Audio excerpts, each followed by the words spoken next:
আসসালামু আলাইকুম, আমি জিশান। অপরিচিতা গল্পের যে ২ নম্বর পর্বটা ছিল, ওই পর্বটা আসলে আমি সম্পূর্ণ রেকর্ড করতে পারি নাই। মানে আপনারা যে গত পর্ব যে দেখেছেন হয়তোবা, মানে ভিডিওটা রেকর্ডের সময় মানে আমার যে মোবাইলের স্টোরেজ আসলে শেষ হয়ে যায়, তো 19 মেবি বা 20 মিনিটের সময় মানে অটোমেটিকলি অফ হয়ে যায়। ওই ভিডিওটি আসলে আমি ইউটিউবে দিয়ে দিচ্ছি। এবং আমি আসলে যে জায়গায় ছিলাম তখন, ওই জায়গা থেকে আবার আসলে শুরু করব। ওই যে বলতেছে যে আজ আমাকে দেখলে মনে হইবে, মানে অনুপম বলতেছে, সরি একটু ওয়েট।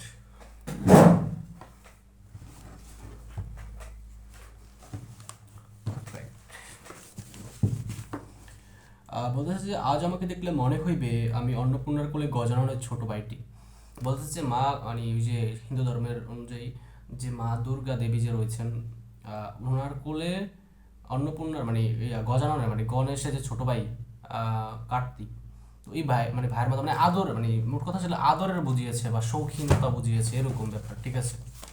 মানে আদরের, হ্যাঁ, ভোলাবালা নিরীহ ভাই, মানে বাচ্চা এরকম। মানে এই অনুপম নিজেকে এটা বলতেছে। আমার আসল অভিভাবক আমার মামা। আমি বলেছিলাম একেবারে প্রথমে যে গল্পটা যখন আমি একেবারে মানে মূল থিমটা বা মূল ভাবটা যেটা বলেছিলাম গল্পের, ওই যে বলেছিলাম যে তাদের মামা আসলে মানে এই পরিবারের হাল ধরে আর কি। তো বলতেছে যে আমার আসল অভিভাবক আমার মামা, তিনি আমার চেয়ে বড় জোর বছর ছয়েক বড়, মানে বছর ছয়েক বড়। তার মামা তার থেকে, বাট আসলে ওই অনুপমকে তার কথা শুনতে হয় বেশিরভাগ সময়। বলতেছে যে মানে অনুপমের মামা তার থেকে বছর ছয়েক বড়, মানে 6 বছরের হয়তো বা বড় হবে। মানে বড়, বাট অনুপমকে তার কথা শুনতে হয়। আমরা আসলে গল্প কিন্তু দেখবো যখন করবে, মানে অনুপমের মামার বল প্রয়োগ করে বেশি তার প্রেমের উপর, বা একটা মানে দেখবেন ভিডিওর মধ্যে।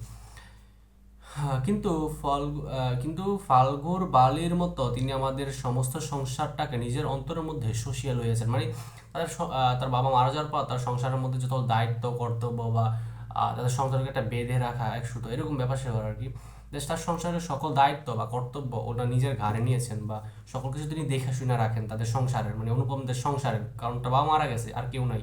এবং ওটা সে মানে অনুপমের মামার বোন হচ্ছে অনুপমের মা। তো ওই বোনের সংসারকে নিজের মতো করে ঠিকঠাক করে রাখেছেন আর কি অনুপমের মামা।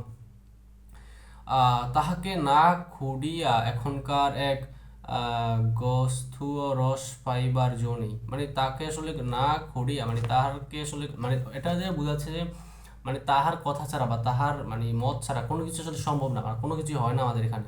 এই কারণে কোনো কিছুর জন্যই আমাকে কোনো ভাবনা ভাবতেই হয় না। মানে বলতেছে যে এই কারণে মানে উনি যে সবকিছু মানে নিয়ন্ত্রণ করেন বা মানে পরিচালনা করেন, এটার জন্য আসলে ওকে আসলে কোনো কিছু ভাবতেই হয় না, মানে কোনো ভাবতেই হয় না সংসার নিয়ে বা এই নিয়ে, তাদের পরিবার নিয়ে এরকম। আচ্ছা, কন্যার পিতা মাত্রই স্বীকার করিবেন আমি সৎ পাত্র। মানে যে কোনো কন্যার পিতা আসলে মানে করবেন যে মানে স্বীকার করতে বাধ্য হইবেন যে অনুপম একটা সৎ পাত্র, মানে একটা ভালো একটা পাত্র এরকম। আচ্ছা, তামাকটুকু পর্যন্ত খাই না, মানে আসলে এখনকার পোলাপান মানে কি হয়, মানে এখনকার পোলাপান মানে সবাই আসলে কি বলে, আচ্ছা তামাক। এখনকার পোলাপান সাধারণত কি খায়, মানে সব ম্যাক্সিমাম তো সবাই সিগারেট খায়, তাই না? আমার একটা মানে মানে কথা মনে পড়লো আর কি। আহ, মানে আমি জানি না কথাটা বলতে হবে কিনা, তো বলতেছি জাস্ট এই মনে পড়লো যে আহ, মানে সাধারণত মানে বর্তমান যে এজ, কিংবা আপনি এখন 2026 সাল, কিংবা আপনি যে 27, 28, 29, 30 সাল, এই এই যে মানে পিরিয়ডগুলোর মধ্যে যদি দেখেন, বা মানে সামনের দিকে ভবিষ্যৎ এই কয়েক বছরের মধ্যে আপনি দেখবেন যে মানে শতকরা মানে ধরেন আপনি 12, 13, 14, 15 বছরের যে মানে ছেলেরা, ম্যাক্সিমাম ছেলেরা, মেয়েদের কথা আমি না বলি, তো ছেলেরা মানে 98 থেকে 99 বা 98 থেকে 99 বেশি হয়ে যায়, বাট 90% অন্তত মানে সবাই আসলে সিগারেট খায়, মানে প্রথম ধাপ আর কি। তো সিগারেট খাওয়ার পরবর্তীতে অনেকে আসলে মাদক দ্রব্য যেগুলো রয়েছে ক্ষতিকর বা অবৈধ, মানে সিগারেট তো বৈধ বাংলাদেশে, বাট মানে মাদক দ্রব্য অবৈধ যেগুলো রয়েছে ওগুলোর সাথে যুক্ত হতে পারে। আবার ধরেন মানে খারাপ ধরনের মাদক ব্যবসা এই বিষয়েও যুক্ত হতে পারে।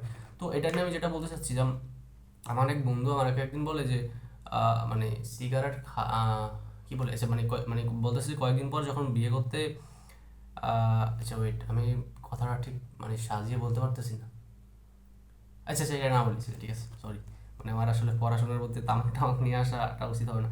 তো বলছে তামাকটুকু পর্যন্ত খাই না, মানে আসলে কন্যা পাত্র আমি মানে এখানে যে বিয়ের কথা বলা হয়েছে, বিয়ের জন্য তামাক, আমার ওই জিনিসটা বিয়ের জন্য তামাকের একটা সম্পর্ক দিয়ে আসলে মনে পড়লো, ঠিক আছে, জাস্ট আপনার কিছু মনে করবেন, আমি আসলে বলতে গিয়ে বললাম না।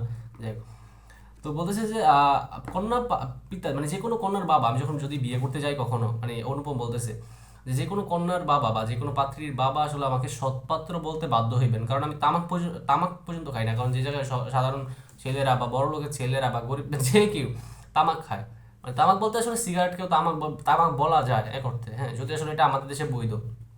বাট জর্দা মানে জর্দা বিষয়টাকে আসলে তামাকের মধ্যে ধরা হয়, এবং সিগারেটের মধ্যে আমরা জানি জর্দা দেওয়া হয়, বাট ওই পর্যায়ে না, ঠিক আছে, যাই হোক।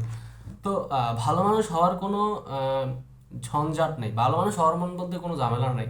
তা আমি নিতান্ত ভালো মানুষ, তাই ওই অনুভব নিজেকে ভালো মানুষ বলতেছে। মাতার আদেশ মানিয়া চলিবার ক্ষমতা আমার আছে, বস্তুত না মানিবার ক্ষমতা আমার নেই, মানে তার মার আদেশ, সকল আদেশ মানে সে, এবং তার মার আদেশ ছাড়া আসলে সে কিছুই করে না, মানে তার মার আদেশ মানিবার মানে না মানিবার ক্ষমতা তার নেই। অন্তঃপুরের শাসনে চলিবার মতো করি আমি প্রস্তুত হয়েছি, মানে সেই ঘরের মধ্যে যে শাসন, ওই শাসনে চলিবার মতো করি সে প্রস্তুত হয়েছে। যদি কোনো কন্যা কি বলে স্বয়ম্বরা হন তবে এই সুলক্ষণটি স্মরণ রাখিবেন।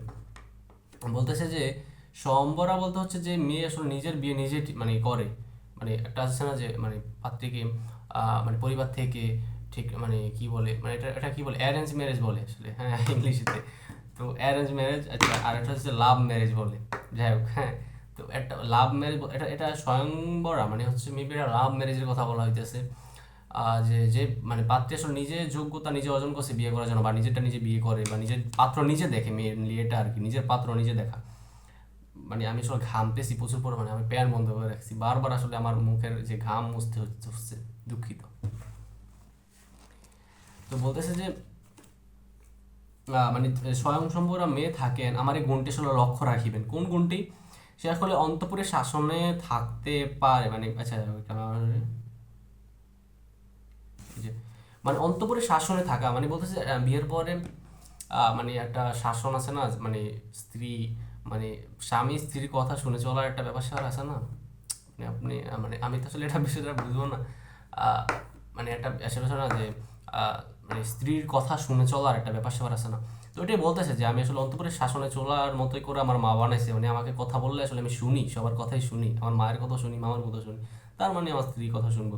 তাই যদি আমার কোনো কন্যা মানে স্বয়ম্বরা কন্যা, মানে তার নিজের পাত্র নিজে দেখে নেন, বিয়ে করে নেন, এরকম কন্যা আমার মানে যদি আমাকে বিয়ে করেন, এই সুলক্ষণটি স্মরণ করিবেন বা রাখিবেন, মানে এই যে আমার যে একটা ভালো একটা লক্ষণ আছে যে আমি সবার কথা শুনি, এই লক্ষণ মানে কথাটা আসলে স্মরণ রাখিবেন, মানে মনে রাখবেন আর কি। অনেক বড় ঘর হইতে আমার সম্বন্ধ আসিয়াছিল, মানে অনেক অনেক বড় ঘর, বা বড় ঘর বলতে বোঝানো হয়েছে যে বড় লোক, ঠিক আছে, মানে বড় লোক, ধনী সম্ভ্রান্ত পরিবারের, জাত বংশ উঁচু, মানে এরকম ব্যাপার। কিন্তু মামা যিনি পৃথিবীতে আমার ভাগ্য দেবতার প্রধান এজেন্ট, মানে ভাগ্য দেবতার মানে ভাগ্য দেবতার প্রধান এজেন্ট বলতে বোঝানো হয়েছে যে ভাগ্য দেবতাও আসলে ওর কাছে আসলে মানে পারমিশন নেওয়া লাগে, ওই অনুপমের কাছে আসতে হয়েছে। ভাগ্য দেবতা যদি সরাসরি অনুপম, এই যে মশা, জিনিসটা কেমন লাগে।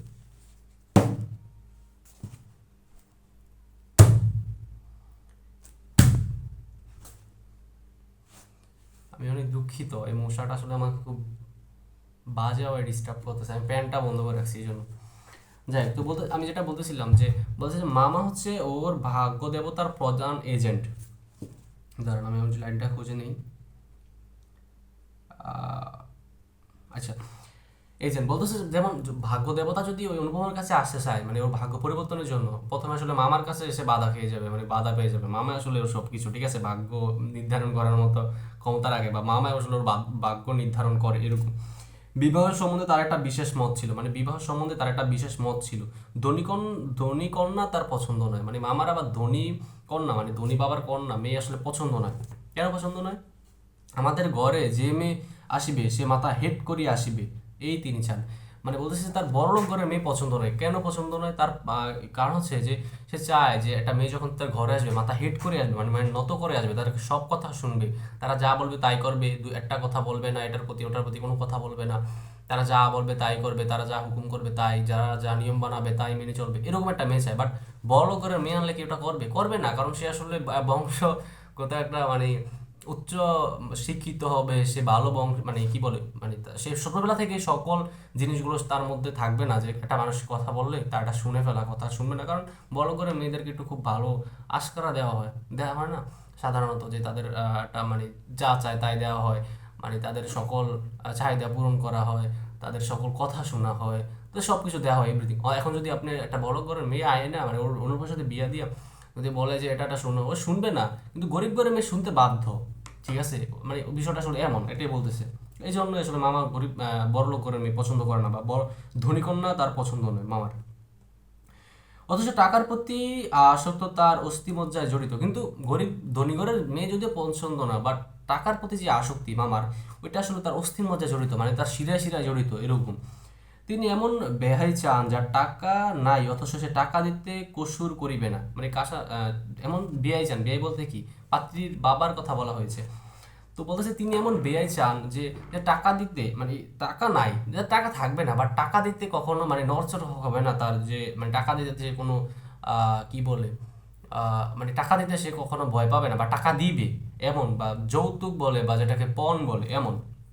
হ্যাঁ, যা টাকা থাকবে না বাট টাকা দিবে এমন। যাই হোক, শোষণ করা চলিবে, অথচ বাড়িতে আসিলে গুড়াগুড়ির পরিবর্তে বাদা হুকায় তামাক দিয়ে যাহার নালিশ খাটিবে না। আচ্ছা, এই লাইনটা আমি বলতেছি ঠিক করে।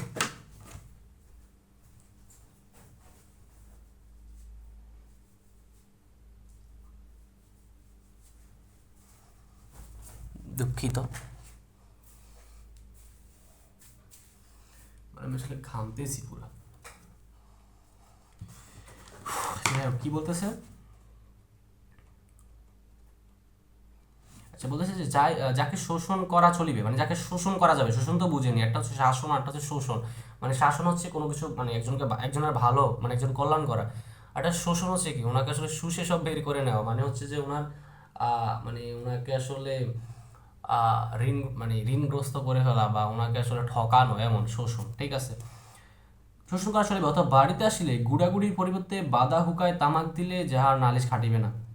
হ্যাঁ, মানে হুকা হুকা বলতেছে যে একটা বিষয় আছে না, ওই যে মানে তামাকের মতোই আসলে, এটা একটা মানে পাহাড়িরা মানে ইউজ করে এখনো, বাট এখন সমতলে নাই, আগে মানে সমতলে ছিল। তো এটা হচ্ছে যে একটা লাঠির মধ্যে তামাক বা তামাক পাতা, মেবি তামাক পাতা নিয়ে এটা আসলে মানে ওই সিগারেট যেভাবে খায় না, ওইভাবে আসলে মানে খায়, এবং মানে ওইটা টেনে আবার ধোয়া সারে, এরকম একটা পাইপের মতো এরকম, মানে আমি ভিডিওতে দেখেছিলাম একবার। তো এটাই তো, গুড়াগুড়ির পরিবর্তে বাদা হুকায় তামাক দিলে, মানে আরটা হচ্ছে যে মানে একটা মানে তামাকের সাথে যা মানে ওই হুক্কা একটা বলে হুক্কা বলে, বা এগুলো, হ্যাঁ হুক্কা, হুক্কা এগুলো বলতেছে হুকা, আর ওই জায়গায় মানে এটাকে মানে আঞ্চলিক ভাষায় হুক্কা বলে। তো ওইটাতে গুড়াগুড়ি দেয় আসলে একটা, আমি জানি না গুড়াগুড়ি কি, গুড়াগুড়ি মেবি অরিজিনাল যে উপাদানটা। আর একটা হচ্ছে তামাক, মানে এখন মানে অরিজিনালটার বদলে যদি নকলটাও দেয়, তার আসলে কোনো নালিশ থাকবে না। মানে সাধারণত গরিব ঘরের বা যারা গরিব যারা, তারা আসলে তেমন, আপনি এটা খেতে দিচ্ছেন ওইটা খেয়ে নিবে, তারা আসলে বলবে না যে আমি খাই না বা এটা খাবো না এরকম। আবার হ্যাঁ এরকম, বাট হ্যাঁ ঠিক আছে এটাই। তো আমার বন্ধু হরিশ কানপুরে কাজ করে, এখন আবার তার বন্ধুর কথা বলতেছে, বা বন্ধুর পরিচয় দিতেছে। তার একটা বন্ধু আছে, হরিশ কানপুরে কাজ করে। সে ছুটিতে কলকাতায় আসি আমার মন উতাল করিয়া দিল। সে ছুটিতে কলকাতায় আসলো এবং অনুপমের মন উতাল করিয়া দিল। কেন উতাল করলো? সে বলল, ওহে মেয়ে যদি বলো, একটা খাসা মেয়ে আছে। এবং অনুপমের বিয়ের জন্য, এতক্ষণ আমি জানি যে অনুপম একটা বিয়ের জন্য মানে একটা বিয়ে করার জন্য, কারণ এখন 27 বছর হয়ে গেছে, একটা বিয়ে দরকার তার, এবং একটা বিয়ে করার জন্য তার মন চাচ্ছে এরকম। তো বলতেছে ও আসলে ওকে আইসা, মানে ও হরিশ কানপুরে কাজ করে, এবং কলকাতায় আসে ওর মন, মানে অনুপমের মন উতাল করে দিল। কি বলে উতাল করলো? সে বললো, ওহে মেয়ে যদি বলো, একটা খাসা মেয়ে আছে। মানে খাসা মেয়ে বলতে আসলে মেয়ের গুণাবলী বুঝাচ্ছে, যেটা ভালো মেয়ে আছে, সুন্দর মেয়ে আছে। কিছুদিন পূর্বেই এমএ পাস করছে, মানে ও আসলে কি ওই অনুপম কিছুদিন পূর্বে এমএ পাস করিয়াছে। সামনে যত দূর পর্যন্ত দৃষ্টি চলে ছুটি সুদূর করিতেছে, মানে ধুধু করে ছুটি, মানে সামনে আসলে ছুটি মাত্র। মানে কিছুদিন আগে এম পাস করছে, এখন আর কোনো কাজ নেই, পরীক্ষা নাই, উমেদারি নাই, চাকরি নাই, কিছুই নাই। নিজের সময় দেখিবার চিন্তাও নাই, নিজের বিষয় দেখাবার চিন্তাও নাই, কারণ ওদের সবকিছু তার মামা দেখে, তার মা দেখে। শিক্ষাও নাই, ইচ্ছাও নাই। থাকিবার মধ্যে ভিতরে আছে মা এবং বাইরে আছে মা, মানে তার জীবন আসলে কিছুই নেই। বাইরে আছে মা, মানে ভিতরে আছেন মা এবং বাইরে আছেন মামা, এটুকুই তার জীবন। এই অবকাশের মরুভূমির মধ্যে আমার হৃদয় তখন বিশ্বব্যাপী নারীরূপের মরীচিকা দেখিতেছে। আকাশে তাহার দৃষ্টি, বাতাসে তাহার নিঃশ্বাস, তনুমর্মে তাহার গোপন কথা। মানে এই জায়গায় একটু প্রেমের ব্যাপার স্যাপার আনতেছে। বলতেছে এই অবকাশের মরুভূমির মধ্যে, অবকাশ মানে ছুটির মরুভূমির মধ্যে আমার হৃদয়ে তখন বিশ্বব্যাপী নারী রূপের মরীচিকা দেখিতেছে। কেন দেখিতেছে নারী রূপের মরীচিকা? ওই যে মানে এরা বলে কি বলতেছে, ওর নাম কি, হরিশ। হরিশ যখন বলতেছে যে মেয়ে একটা খাসা মেয়ে আছে বিয়ের জন্য, তো এখন একটা মানে প্রেমের ইয়ের মধ্যে, মানে একটা ভাবের মধ্যে চলে গেল, এবং আকাশে তাহার দৃষ্টি, বাতাস তাহার নিঃশ্বাস, তোর মর্মে তাহার গোপন কথা, মানে একটা মানে অন্যরকম ফিলিংয়ে চলে গেছে। এমন সময় হরিষা সে বলল, মেয়ে যদি বলো তবে আমার শরীর মন বসন্তে, তবে আচ্ছা আমার শরীর মন বসন্ত বাতাসে বকুল বনের নবপল্লব রাশির মতো কাঁপিতে কাঁপিতে আলো ছায়া বনিতে লাগিল। হরিশ মানুষটা ছিল রসিক, রস দিয়ে বর্ণনা করিবার শক্তি তাহার ছিল, আর আমার মন ছিল তৃষ্ণার্ত। বলতেছে যে মানে ওই এখানে যে প্রেমের কথাই বলতেছে, যে আমার শরীর, ওই যে আমার মন শরীর বসন্ত বাতাসে বকুল বনের নবপল্লব রাশির মতো কাঁপিতে কাঁপিতে আলো ছায়া বনিতে লাগিল, মানে প্রেমের মতো। হরিশ মানুষটা ছিল রসিক, মানে হরিশ বলতেছে আবার রসিক ছিল হরিশ। আর রস দিয়া বর্ণনা করিবার শক্তি যাহার ছিল, আর আমার মন ছিল তৃষ্ণার্ত। তৃষ্ণার্ত বলতে আসলে ও মানে প্রেম, ভালোবাসা, মানে এসবের প্রতি একটা আগ্রহ বোঝানো হচ্ছে আর কি। আমি হরিশকে বললাম, একবার মামার কাছে কথাটা পড়িয়া দেখো। মানে হরিশ এসে অনুপমকে বলতেছে, সরাসরি মামাকে বলেনি। এখন ও তো মানে মন চাচ্ছে একটা বিয়ে করতে অনুপমের, তো বলতেছে যে আমার একবার মামার কাছে কথাটা পড়িয়া দেখো, মানে মামার পাড়িয়া দেখো, মানে মামাকে একবার বলে দেখো। হরিশ আসর জমায় তো অদ্বিতীয়, মানে আসর জমাতে বলতে কি, সবাইকে আনন্দে রাখা, কথা বলে ভুলিয়ে রাখা, এরকম যে সবাইকে, যে ধরেন একটা কয়েকটা লোক এক জায়গায় বসে আছে, বন্ধু বান্ধব বসে আছে, বাট ওরা আসলে কেউ ফোন স্ক্রল করতেছে, কেউ বসে আছে, কেউ মানে এরকম এরকম করতেছে। বাট যদি একজন এরকম মানে মানে ওই জায়গায় বন্ধু থাকে, যে সে আসলো সবাই চাঙ্গা হয়ে গেল, সবাই দুষ্টামি করতেছে, কথা বলতেছে, আড্ডা দিতেছে, এরকম হরিশও ওইরকম, যে সে আসলে সবাই আসলে আর কথা না বলে থাকতে পারে না, বা আসর জমাইতে মানে ওস্তাদ। তাহার সর্বত্রই তাহার খাতির, মানে তার সর্বত্র মানে সব জায়গায় তার আসলে খাতির ওই হরিশের। মামাও তাহাকে পাইলে ছাড়িতে চান না, মানে ওই মামা, ওই যে অনুপমের মামা এত একটা মানে কি বলে রস নাই এরকম একটা মানুষ, তা সে ওই হরিশকে পাইলে আসলে মানে ছাড়িতে চান না। কথাটা তাহার বৈঠকে উঠিল। মেয়ের বাপের খবরটাই তাহার কাছে গুরুতর, মানে ওই যে মেয়ের থেকে ওই একটা মানে ভালো একটা মেয়ের সাথে তার যে ভাগ্নের বিয়ে দিবে, ওইটা নিয়ে আসলে তার মাথা ব্যথা নেই। ওই মেয়ের বাপ নিয়ে মানে খোঁজ করা শুরু করছে, মানে বাপ নিয়ে কথা বলা শুরু করছে, কারণ কি যে বাপের থেকে টাকা নিতে হবে যৌতুক হিসেবে, এরকম ওই অনুপমের মামা। বাপের অবস্থা তিনি যেমনটি চান তেমনই, মানে বাপের অবস্থা বা তেমন যেমন চান তেমনই, যেমন চান বলতে তেমন বলতে কি, যে বড় লোক না, টাকা দিবি এরকম। এককালে ইহাদের বংশ লক্ষ্মীর মঙ্গল ঘট ভরা ছিল, বলতেছে এটা বুঝাতে বলছে যে এককালে ইহাদের বংশে, ইহাদের বলতে কাদের, ওই কল্যাণীদের বংশে লক্ষ্মীর মঙ্গল ঘট ভরা ছিল, বলতে অনেক সয় সম্পত্তি ছিল বা টাকা পয়সা ছিল, এটাও বোঝাচ্ছে এটা দিয়ে।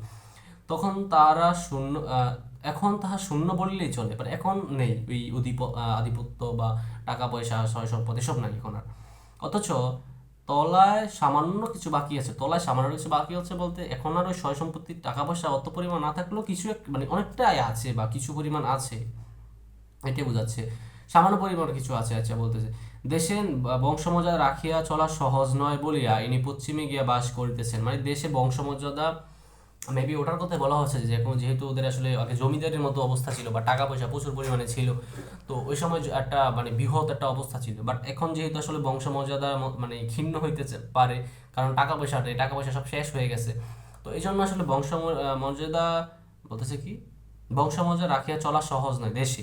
তাই আসলে ইনি পশ্চিমে গিয়ে বাস করতেছেন, এখন ওই যে অন্য জায়গায় গিয়ে বাস করতেছেন, ঠিক আছে। এখন এই কারা, কল্যাণীরা, এবং কল্যাণীর বাবার নাম কি, শম্ভুনাথ সেন। যেখানে গরিব গৃহস্থের মধ্যে থাকেন, মানে সেখানে গরিব গৃহস্থের মধ্যে থাকেন, আসলে টাকা পয়সা নাই এখন আর, এরকম একটি মেয়ে ছাড়া তার আর নাই, মানে তার আর কিছু কেউ নেই, মানে এরকম একটা মেয়ে কল্যাণী ছাড়া ওই শম্ভুনাথ সেনার আর কেউ নেই। সুতরাং তাহারই পশ্চাতে লক্ষ্মীর ঘাটটি একেবারে উপর করিয়া দিতে দ্বিধা হইবে না। তার মানে আসলে যেহেতু ওই কল্যাণীর মেয়ে ছাড়া, ওই সরি শম্ভুনাথ সেনের মেয়ে ছাড়া, মানে কল্যাণী ছাড়া আর কেউ নেই তার, তার মানে বিয়ের সময় তার যা যা সম্পত্তি আছে সব উপর করিয়া দিতে আসলে কোনো দ্বিধা হইবে না, মানে সব যা যা টাকা পয়সা আছে সব ওদেরকে দিয়ে দিতে, মানে অনুপমের মাকে দিয়ে দিতে কোনো আসলে দ্বিধা করবে না তারা। এইসব ভালো কথা, কিন্তু মেয়ের বয়স যে 15, আমি এটা প্রথমে বলেছিলাম, হ্যাঁ, ওই যে প্রথম যে পর্বটা বলতেছে মেয়ের বয়স যে 15, মানে একবার চিন্তা করেন যে 15 বছরের একটা মেয়ে, আমরা সাধারণত কি ভাবি, বাচ্চা ভাবি না, আপনি বাচ্চা না ভাবলেও মানে 15 বছরের একটা মেয়ে ছোট ভাবি, বাট ওই জায়গায় বলতেছে 15, মেয়ের বয়স যে 15, মানে এটাতে বোঝাচ্ছে কি যে মেয়ের বয়স 15 হয় অনেক বেশি বিয়ের জন্য। তো মানে ওই সময় কি হতো সাধারণত, যে একেবারে ছোট মেয়েদেরকে 10, 15 এরকম, 15 না, এখানে তো 15 বেশি বলতেছে তাই না, তার মানে আর কম, যে 10, 8, হ্যাঁ, 12, 11 এরকম এরকম মেয়েদের বিয়ে হতো। এবং 15 বছর তাদের কাছে বেশি লাগতেছে, যে 15, তার মেয়েদের বয়স যে 15। তাই শুনিও আমার মন বার হইল যে এত বেশি বয়স, মানে 15 বছর বয়স, এত বেশি বয়স। বংশে বংশে তো কোনো দোষ নাই, না দোষ নাই। বাপ কোথাও তার মেয়ের যোগ্য বর খুঁজিয়া পান না। একে তো বরের হাট মহার্ষড, তাহার পরে ধনুক ভাঙাপন। কাজেই বাপ কেবল সবুর করিতেছেন, কিন্তু মেয়ের বয়স সবুর করিতেছে না। বলতেছে মেয়ে, ইয়া বাপ ওই শম্ভুনাথ সেন তার মেয়ে কল্যাণীর জন্য আসলে যোগ্য বর খুঁজে পাচ্ছেন না, মানে তাহার পরে আবার ধনুক ভাঙা পণ, মানে ধনুক ভাঙা পণ বলতে একটা অর্থ ছিল ওই জায়গায়, যে ধনুক ভাঙা পণ, সেগুলো যদি কথাটা দিকে আসে কিনা, ধনুক ভাঙা,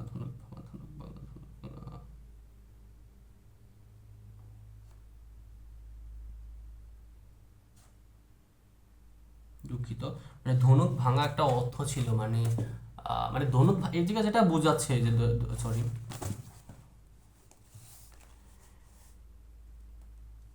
ওয়েট ওয়েট, আমি কোথায় ছিলাম যেন, আচ্ছা, ধনুক ভাঙা পণ বলতে আসলে অতিরিক্ত টাকা পয়সার কথা বলা যেন হচ্ছে, যে মেয়েকে বিয়ে দিবে আবার তারা অতিরিক্ত টাকা পয়সা চায় বা পণ হিসেবে অনেক মানে বেশি কিছু মানে দাবি করে, এটা বলছে ধনুক ভাঙা পণ। বা এটা বাট আবার একটা ধনুক ভাঙা মানে একটা অর্থ আছে, হ্যাঁ, নির্দিষ্ট, আপনি দেখে নেবেন। কাজে বাপ কেবল সবুর করিতেছে, মানে বাপ কার হচ্ছে, কল্যাণীর বাবা, ওই এত কিছুর জন্য, এত সমস্যা, যে মানে টাকা পয়সা চায়, আবার যোগ্য বড় খুঁজে পায় না ঠিকঠাক করে, তো এই কল্যাণীর বিয়ে করার জন্য, মানে বিয়ে দেওয়ার জন্য আসলে একটু ওয়েট করতেছে। কিন্তু মেয়ের বয়স তো সবুর করিতেছে না, বাট মেয়ের বয়স তো আসলে থামতেছে না, মানে বয়স তো আসলে বাড়ে আস্তে আস্তে মানুষের। যাই হোক, হরিশের সরস রসনার গুণ আছে, মানে হরিশের রসনা, মানে একজনের সাথে, মানে ওই যে মানে তাল দিয়ে কথা বলা, আমরা আসলে বলি তাল, মানে একজনকে খুব ভালো করে মানে রাজি করা বা খুশি করার একটা গুণ আছে তার মধ্যে। মামার মন নরম হইল, ওই যে এই গুণটার জন্য না মামার মনটা আসলে নরম হয়ে গেল, কারণ ওই হরিশকে দিয়ে আসলে কথাটা বলানো হয়েছে এবং অনুপম বলাইছে। বিবাহের ভূমিকা অংশটা নির্বিঘ্নে সমাধা হইয়া গেল। কলকাতার বাহিরে বাকি যে পৃথিবীটা সমস্তটাকে মামা আন্দামান দ্বীপের অন্তর্গত বলিয়া জানেন। আন্দামান দ্বীপটা কি? আন্দামান দ্বীপ হচ্ছে একটা ভারতের একটা মানে দ্বীপ আর কি, সাগরের মাঝখানে। আন্দামান দ্বীপে কি হইতো, ওই যে যখন 1900 মানে 1757 থেকে তো 1947, 1757 থেকে 1947 তো ব্রিটিশদের অধীনে ছিল তাই না পুরো ভারতবর্ষ, তারা 1947 চলে যায়। তো ওই সময়টার মধ্যে আসলে মানে বিপ্লবীরা ছিল বিভিন্ন, যে তারা ওই ইংরেজদের শাসন মানতো না, তারা আসলে বিপ্লব ঘটাতে চাইতো, এরকম। তো ওদের ওরা ওরা যখন এসব করতো, বা ওদেরকে তখন আসলে দেশদ্রোহী বলা হইতো। হ্যাঁ, তো ওদেরকে পুলিশ আর কি ওই মানে প্রথমে কাস্টাডিতে রাখতো বা জেলে রাখতো, পরবর্তীতে দেখতো যে ওরা মানে শুধুমাত্র ওদেরকে আসলে জেলে রেখে দমানো যাচ্ছে না, পরবর্তীতে ওদের ওই দ্বীপে পাঠানো হইতো বা ওখানে নির্যাতন করার জন্য পাঠানো হইতো এমন। ওইটাকে বলে আন্দামান দ্বীপ। তো ওইটাই বলতেছে কি, কলকাতার বাইরে মামা পুরো পৃথিবীটিকেই আসলে আন্দামান দ্বীপের অন্তর্গত বলে জানেন, মানে ওই পুরো মানে কলকাতার তো বাইরে কোনোদিন মামা হয়তো বা যান নাই, পুরো পৃথিবীকে ওই একটা দ্বীপের মতো করে ভাবেন। জীবনে একবার বিশেষ কাজে তিনি কোন্নগর গিয়েছিলেন, মানে পর্যন্ত গিয়েছিলেন, মানে জীবনে একটা বিশেষ কাজে কোন্নগর কোন্নগর পর্যন্ত গিয়েছিলেন, মানে একটা জায়গা পর্যন্ত গিয়েছিল। মামা যদি মনু হইতেন তবে তিনি হাবলার পুল পার হওয়াটাকে তাহার সংহিতার একেবারে নিষিদ্ধ করিয়া দিতেন। আচ্ছা, এটা কি বলতেছে? মনু হইতেন, মনু, আচ্ছা, মামা যদি মনু হইতেন বা ছোট হইতেন তবে তিনি হাবলার পুল পার হওয়াটাকে তাহার সংহিতা একেবারে নিষেধ করে দিতেন। মানে বলতেছে যে মেবি, আমি একটা আসলে শিওর না, এই লাইনটার কথা বলতেছে, যে বলতেছে মামা যদি আসলে ছোট হইতেন তবে তিনি আসলে হাবড়ার পুল, একটা মানে একটা মানে ব্রিজের কথা বলা হয়েছে, পার হওয়াটা একেবারে নিষেধ করে দিতেন। হ্যাঁ, মনের মধ্যে ইচ্ছা ছিল নিজের চোখ মেলে দেখিয়ে আসিব, মানে ওই অনুপম বলতেছে যে মনের মধ্যে যে ইচ্ছে ছিল যে ওই কন্যাকে বা কল্যাণীকে একবার চোখ মেলে দেখিয়ে আসিব, সাহস করিয়া প্রস্তাব করিতে পারলাম না। মানে আসলে ও আসলে মনের মধ্যে ইচ্ছা ছিল প্রবল, যে ওই পাত্রীকে একবার দেখে আসবে, বাট আসলে মামা, মানে তো মামা বা ও মায়ের কথা ছাড়া চলতে পারে না। তো ও আসলে সাহস করে বলতে পারলো না যে আমি দেখতে যাব বা এরকম। ঠিক আছে। কন্যাকে কন্যাকে আশীর্বাদ করার জন্য যাকে পাঠানো হলো সে আমাদের বিনু দাদা। ওদের আবার একটা ভাই আছে, যে পিস্তুত ভাই, সে আমার পিস্তুত ভাই বলতেছে।